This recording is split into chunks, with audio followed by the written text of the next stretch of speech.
सुबह के ठीक 11 बजे शहर की आलीशान चमचमाती कार गैलरी एलीट ऑटोमोबाइल्स के बाहर एक बुजुर्ग व्यक्ति धीरे धीरे कदम बढ़ाते हुए पहुंचा। उसकी सफेद धोती कुर्ता सादगी की मिसाल थी। कंधे पर लटका हुआ पुराना थैला जैसे सालों की कहानियां समेटे हुए था और आंखों में एक अजीब सी शांति जो दुनिया की भागदौड़ से परे लगती थी। गैलरी की विशाल कांच की दीवारों के पीछे करोड़ों की कीमत वाली लग्जरी कारें चमक रही थीं, जैसे BMW, ऑडी, मर्सिडीज, हर एक अपनी चमक से ग्राहकों को लुभाने की कोशिश में। हवा में नई कारों की खुशबू फैली हुई थी और बाहर की सड़क पर ट्रैफिक की हलचल से अलग यह जगह अमीरों का स्वर्ग लगती थी। जैसे ही बुजुर्ग अंदर दाखिल होने लगे, मुख्य द्वार पर खड़े सिक्योरिटी गार्ड ने तुरंत हाथ फैलाकर रास्ता रोक लिया। अरे बाबा जी, आप यहाँ कैसे भटक आए? यह जगह गरीबों के लिए नहीं है। बाहर बेंच पर बैठ जाइए या बेहतर होगा कि चले जाइए। अंदर सिर्फ असली ग्राहक आते हैं जो कार खरीदने के लिए तैयार होते हैं। गार्ड की आवाज में व्यंग्य था, जैसे वह किसी मजाक का हिस्सा हो। बुजुर्ग ने हल्के से मुस्कुराते हुए कहा, बेटा, मुझे अंदर के मैनेजर से मिलना है। एक कार देखनी है, सबसे महंगी वाली। उनकी आवाज इतनी शांत थी कि हवा में घुल गई, लेकिन गार्ड को लगा जैसे कोई बच्चा सपना देख रहा हो। गार्ड ने पास खड़े दूसरे सिक्योरिटी गार्ड की ओर देखा और जोर से हंस पड़ा। सुना, बाबा जी कार खरीदने आए हैं, शायद साइकिल वाली या रिक्शा। हा हा हा हा हा। दोनों की हंसी गैलरी के बाहर गूंज उठी, जैसे कोई सर्कस का जोकर मजाक उड़ा रहा हो। बुजुर्ग ने कुछ नहीं कहा, बस अपनी शांत मुस्कान बरकरार रखी। उनकी आंखों में कोई गुस्सा नहीं, सिर्फ एक गहरी समझदारी। बेटा, तुम हंसो या रो, लेकिन मुझे अंदर जाना है। यह मेरा हक है। उनकी आवाज में अब एक हल्की सख्ती आ गई थी, जैसे कोई पुराना योद्धा अपनी जमीन पर दावा कर रहा हो। तभी अंदर से एक तेज कड़क आवाज गूंजी, क्या तमाशा मचा रखा है बाहर? ग्राहक इंतजार कर रहे हैं। यह आवाज थी प्रिया शर्मा की, गैलरी की सीनियर सेल्स एग्जीक्यूटिव। वह हाई हील्स में क्लिक क्लिक करती हुई बाहर निकली, काले सूट में सजी हुई, हाथ में टैबलेट थामे जैसे कोई योद्धा अपना हथियार। उसने बुजुर्ग को सिर से पांव तक घूरा, जैसे कोई स्कैनर से जांच रही हो। फिर व्यंग्य भरी मुस्कान के साथ बोली, बाबा जी, यह कार गैलरी है, कोई चाय की दुकान नहीं। आपको शायद गलत जगह आ गए होंगे। कहीं मंदिर या बाजार जाना था क्या? उसकी आवाज में इतना ताना था कि आसपास के लोग भी मुस्कुराने लगे। बुजुर्ग ने फिर वही विनम्रता दिखाई, नहीं बेटी, मैं बिल्कुल सही जगह हूं। मुझे यहाँ की सबसे महंगी कार दिखाओ। प्रिया की हंसी नहीं रुकी, वह जोर से हंस पड़ी, जैसे कोई कॉमेडी शो चल रहा हो। ओहो रियली? हमारी सबसे महंगी कार जेनेट Z10 है, कीमत पूरे 4 करोड़ रुपए। आप कैश देंगे, क्रेडिट कार्ड से, या शायद किस्तों में? हाँ हाँ। उसकी हंसी में अब क्रूरता झलक रही थी, जैसे वह बुजुर्ग की गरीबी पर तंज कस रही हो। बुजुर्ग ने शांत स्वर में कहा, पेमेंट की फिक्र मत करो, पहले कार तो दिखाओ। मुझे उसकी हर डिटेल चाहिए, इंजन, इंटीरियर, सब कुछ। प्रिया ने अपने सहकर्मी रोहन की ओर इशारा किया। रोहन, जरा कार का कवर हटा दो, हमारे VIP ग्राहक दर्शन करना चाहते हैं। रोहन मुस्कुराया, लेकिन उसकी आंखों में झुंझलाहट थी। मैडम, यह क्या मजाक है? यह आदमी तो लगता है सड़क से उठकर आया है। गंदे कपड़े, पुराना थैला, क्या पता कोई भिखारी हो। प्रिया ने कंधे उचकाए।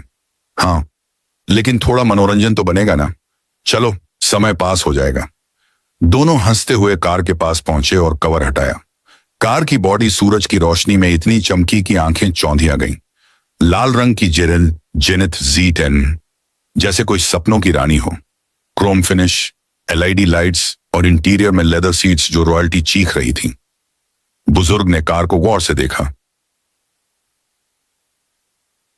जैसे कोई कलाकार अपनी कृति का निरीक्षण कर रहा हो।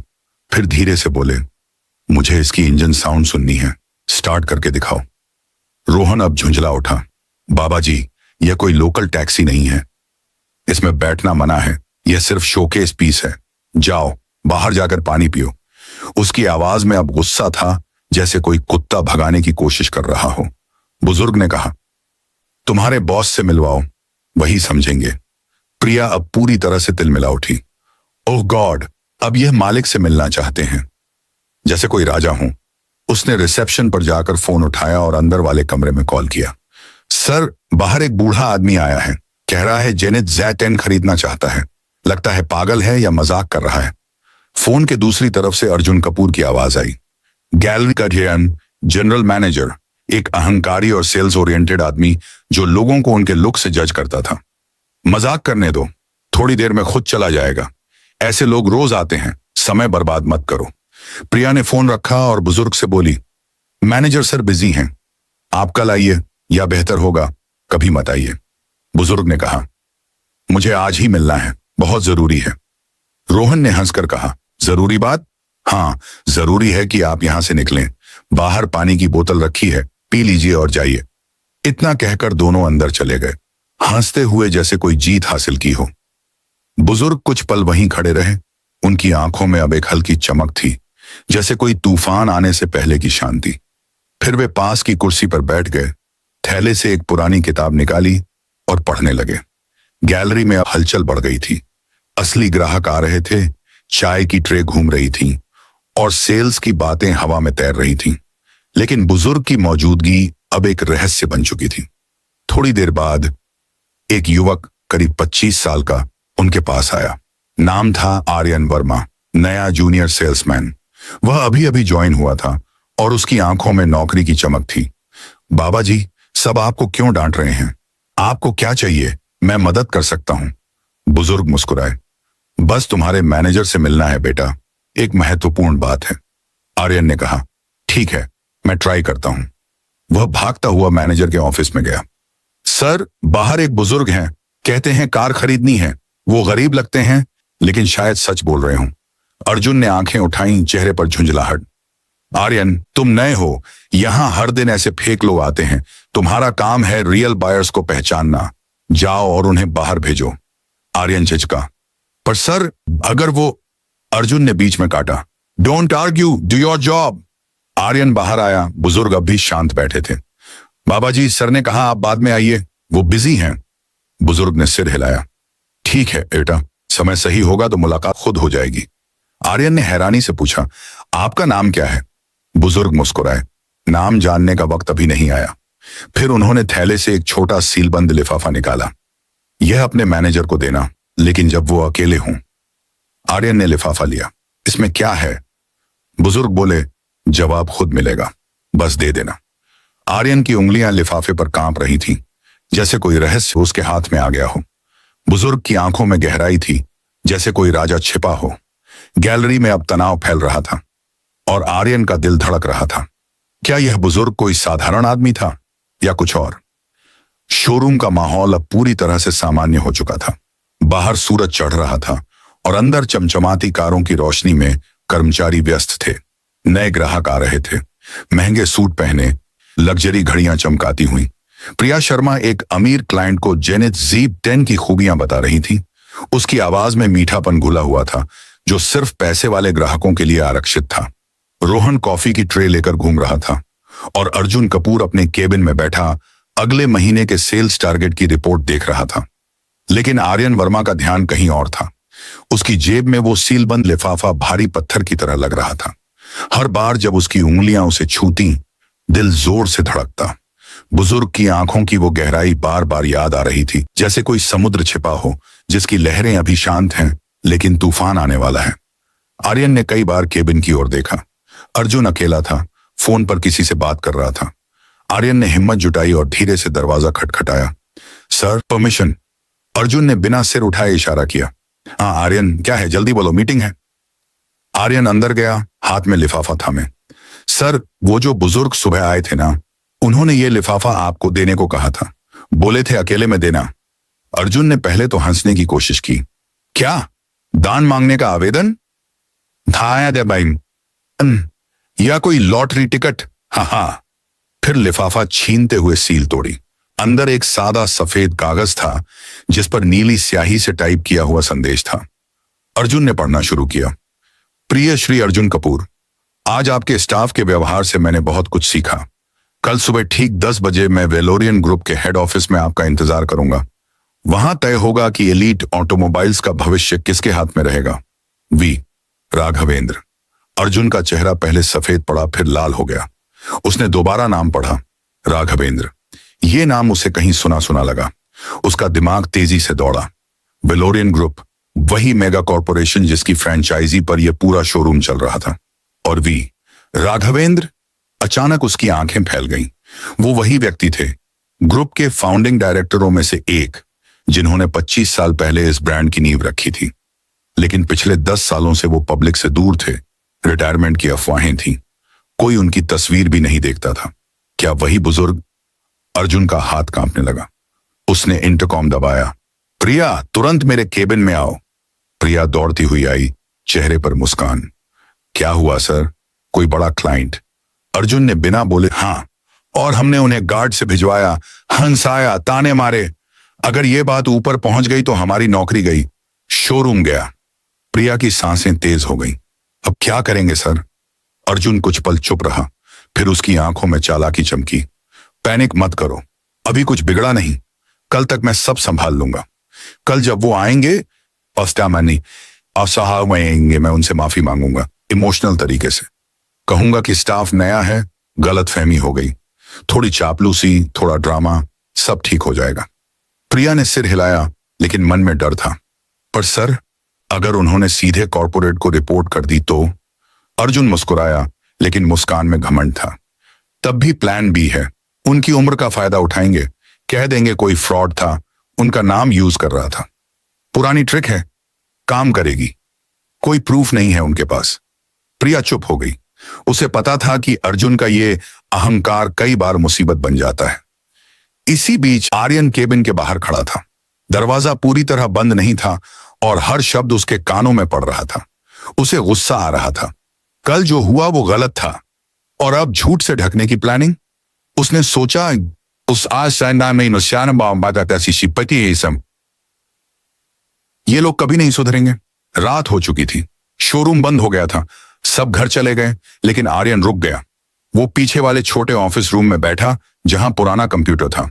उसने वेलोरियन ग्रुप की ऑफिशियल वेबसाइट खोली, बोर्ड ऑफ डायरेक्टर्स सेक्शन में गया। वहां एक ईमेल आईडी थी, कॉर्पोरेट एथिक्स डिपार्टमेंट की। आर्यन का दिल जोर जोर से धड़क रहा था।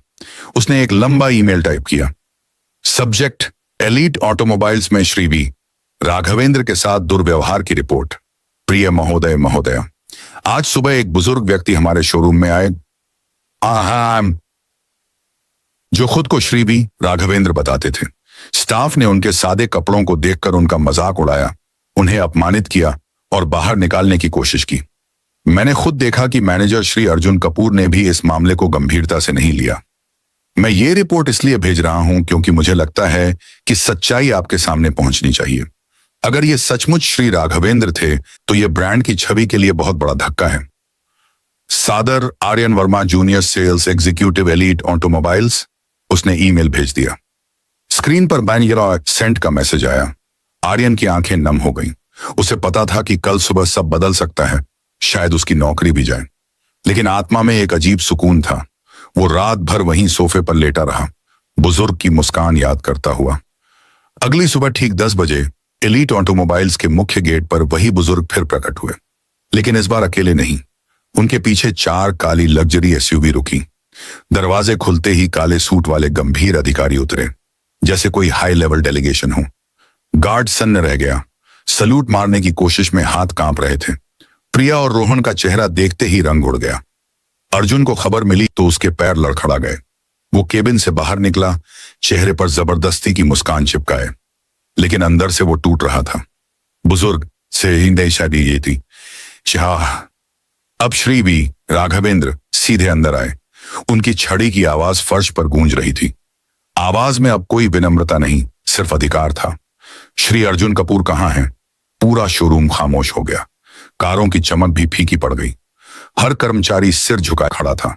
तनाव हवा में इतना घना था कि सांस लेना मुश्किल हो रहा था। श्री राघवेंद्र की छड़ी की हर ठक ठक फर्श पर पड़ती आवाज पूरे शोरूम में गूंज रही थी। मानो कोई युद्ध का ढोल बज रहा हो। हवा में सन्नाटा इतना गहरा था कि सांस की आवाज भी सुनाई दे रही थी। हर कर्मचारी की नजरें जमीन पर टिकी थीं। कोई आंख उठाने की हिम्मत नहीं कर रहा था। प्रिया शर्मा की हाई हील्स अब क्लिक नहीं कर रही थीं। उसके पैर जैसे लकवे के शिकार हो गए थे।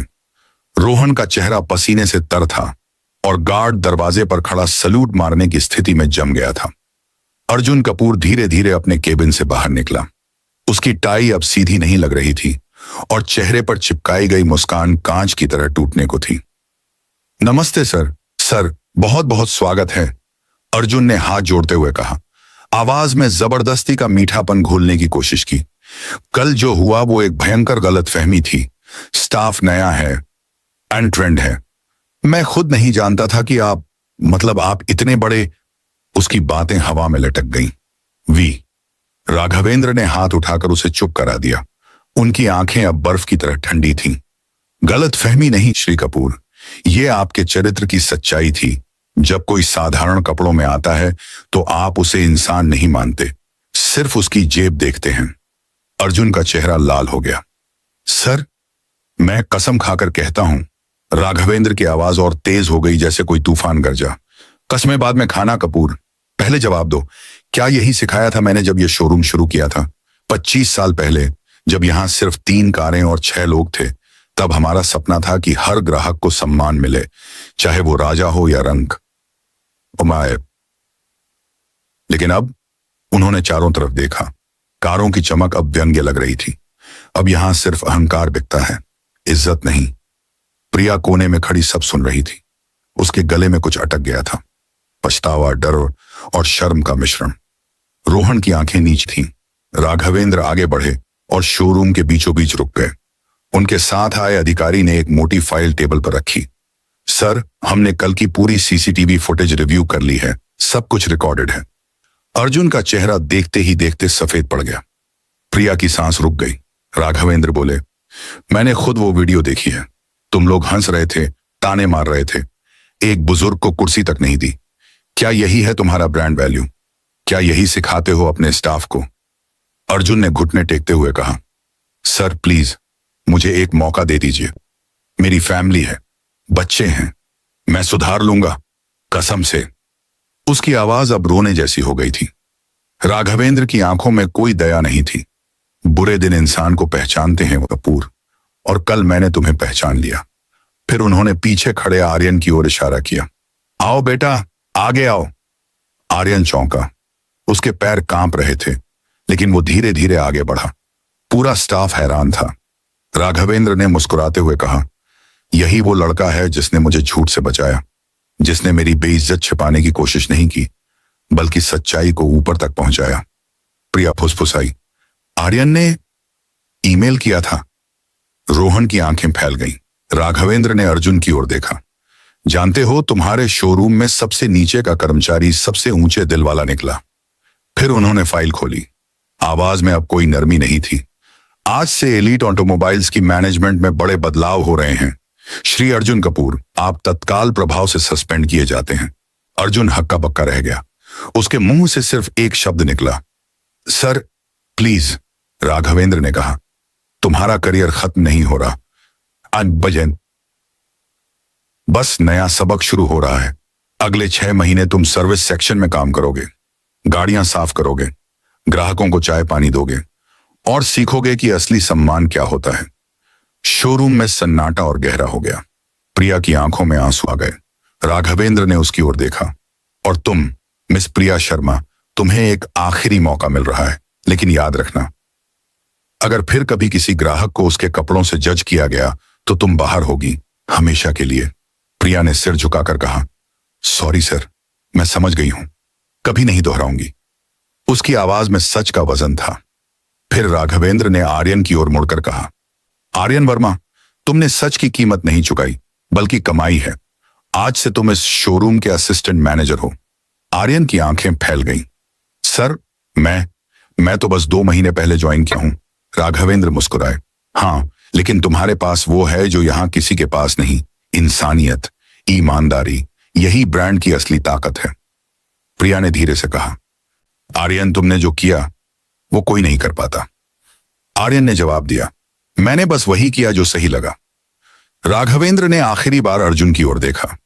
याद रखो कपूर, ब्रांड की असली कीमत कारों में नहीं, उन हाथों में होती है जो उन्हें सम्मान से छूते हैं। फिर उन्होंने छड़ी उठाई और बाहर की ओर बढ़ गए।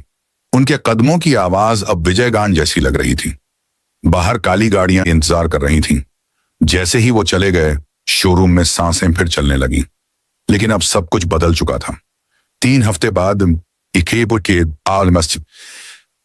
एलीट ऑटोमोबाइल्स का माहौल पहले जैसा नहीं रहा। हर कर्मचारी ज्यादा विनम्र था, ज्यादा सतर्क। ग्राहक चाहे जैसा भी आए, अमीर हो या साधारण, उसे पूरा सम्मान मिलता। अर्जुन अब सर्विस एरिया में था, डस्टर हाथ में लिए गाड़ियां चमका रहा था। कभी कभी लोग उसकी ओर देखकर फुसफुसाते, लेकिन वो चुपचाप काम करता। आर्यन अब असिस्टेंट मैनेजर था। लोग उसे सर कहते, लेकिन वो मुस्कुराकर कहता, अरे सर मत बोलो, काम आए मैं पता था। आर्यन ही ठीक है। हर सुबह वो सबसे पहले आता, लाइट्स ऑन करता और उसी जगह पर 5 मिनट खड़ा रहता जहां राघवेंद्र साहब बैठे थे। वो जगह अब उसके लिए पूजनीय थी। एक दिन प्रिया उसके पास आई। आर्यन, बता मुझसान, तुम्हें हेड ऑफिस से बुलावा आया है। श्री राघवेंद्र खुद मिलना चाहते हैं। आर्यन चौंका। मुझे? क्यों? प्रिया बोली, पता नहीं, बस कहा है कि कल आना। अगली सुबह आर्यन वर्मा ने पहली बार इतनी ऊंची इमारत के अंदर कदम रखा। वेलोरियन ग्रुप का हेड ऑफिस शहर की सबसे ऊंची बिल्डिंग थी। कांच और स्टील का ऐसा महल कि लगता था आसमान को छू रही हो। लिफ्ट अपने आप खुलती थी। इस पास आती थे। दरवाजे बिना छुए सरकते थे और हवा में हल्की सी महंगी परफ्यूम की खुशबू फैली थी। रिसेप्शन पर खड़ी लड़की ने मुस्कुराते हुए कहा, मिस्टर आर्यन वर्मा, सर आपका इंतजार कर रहे हैं। Top floor, penthouse office.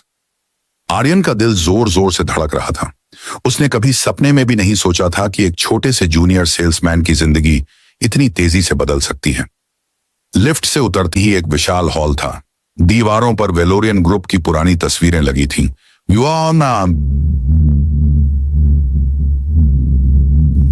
युवा भी। राघवेंद्र और उनके पार्टनर्स मुस्कुराते हुए पहली कार शोरूम की नींव रखते हुए। आर्यन ने एक पल रुककर उन तस्वीरों को देखा, उसी सादगी भरे चेहरे को पहचाना जो कुछ हफ्ते पहले सफेद धोती कुर्ते में उसके शोरूम में आए थे। दरवाजा खुला और अंदर का नजारा देखकर आर्यन की सांस रुक गई। कमरा इतना बड़ा था कि एक तरफ पूरा शहर का नजारा दिख रहा था। नीचे की सड़कें खिलौने जैसी लग रही थी। बीच में एक बड़ी लकड़ी की टेबल, आज से सब भी उसके सामने भी राघवेंद्र बैठे थे। आज भी सफेद कुर्ता धोती, लेकिन टेबल पर मोटी मोटी फाइलें और बड़े स्क्रीन पर चार्ट्स चल रहे थे। आओ बेटा बैठो, राघवेंद्र ने मुस्कुराते हुए कहा। उनकी आवाज में अब वो गर्मजोशी थी जो शोरूम में छिपी हुई थी। आर्यन ने कुर्सी पर बैठते हुए कहा, जी सर, अच्छा हूं। शोरूम अब बहुत अच्छे से चल रहा है, सब लोग बदल गए हैं। राघवेंद्र हंस पड़े। मुझे पता है, हर हफ्ते रिपोर्ट आती है और तुम्हारे नाम के आगे हमेशा एक ही कमेंट लिखा होता है, सच्चाई और ईमानदारी। आर्यन शर्मा गया। सर, मैं तो बस अपना काम कर रहा हूं। राघवेंद्र ने कुर्सी पर पीछे टेक लगाई। उनकी आंखों में एक दूर की चमक थी। आर्यन, मैं तुम्हें एक बड़ी बात बताने वाला हूं। मैं अब धीरे धीरे रिटायर होने जा रहा हूं। आर्यन चौंका।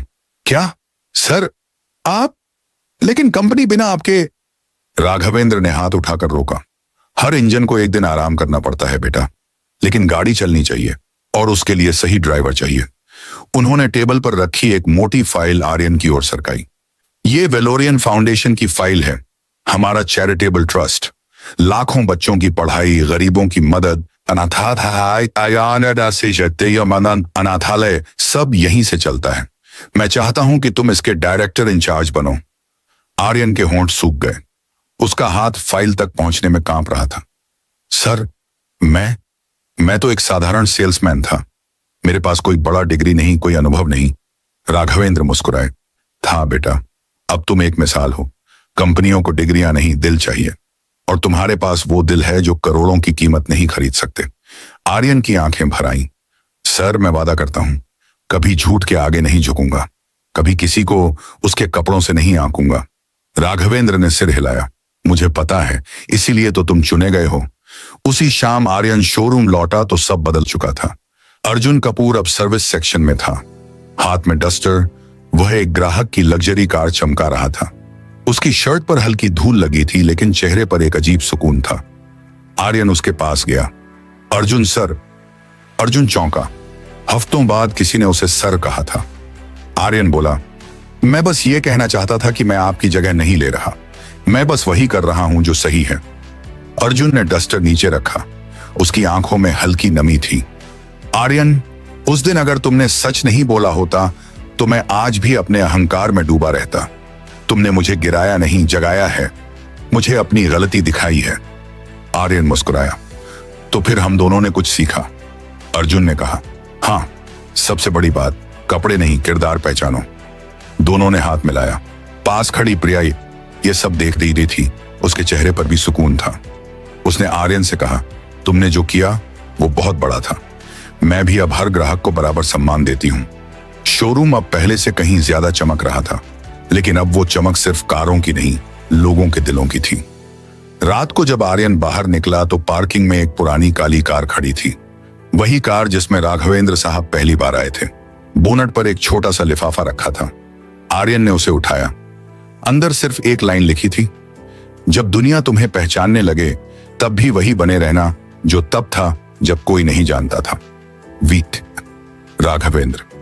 आर्यन मुस्कुराया, लिफाफे को जेब में रखा और आसमान की ओर देखा। सितारे चमक रहे थे, जैसे कह रहे हों, सच्चाई की गाड़ी कभी नहीं रुकती। वह धीरे धीरे कार की ओर बढ़ा। अब उसकी जिंदगी की स्टीयरिंग उसके हाथ में थी और वह जानता था कि वह इसे सही रास्ते पर ही ले जाएगा। कई साल बाद भी लोग एलीट ऑटोमोबाइल्स की कहानी सुनाते हैं, कैसे एक साधारण बुजुर्ग ने पूरे सिस्टम को बदल दिया, कैसे एक युवक की ईमानदारी ने अहंकार को हरा दिया, और कैसे सच्चाई की गाड़ी हमेशा सबसे आगे चलती है, चाहे रास्ता कितना भी मुश्किल हो।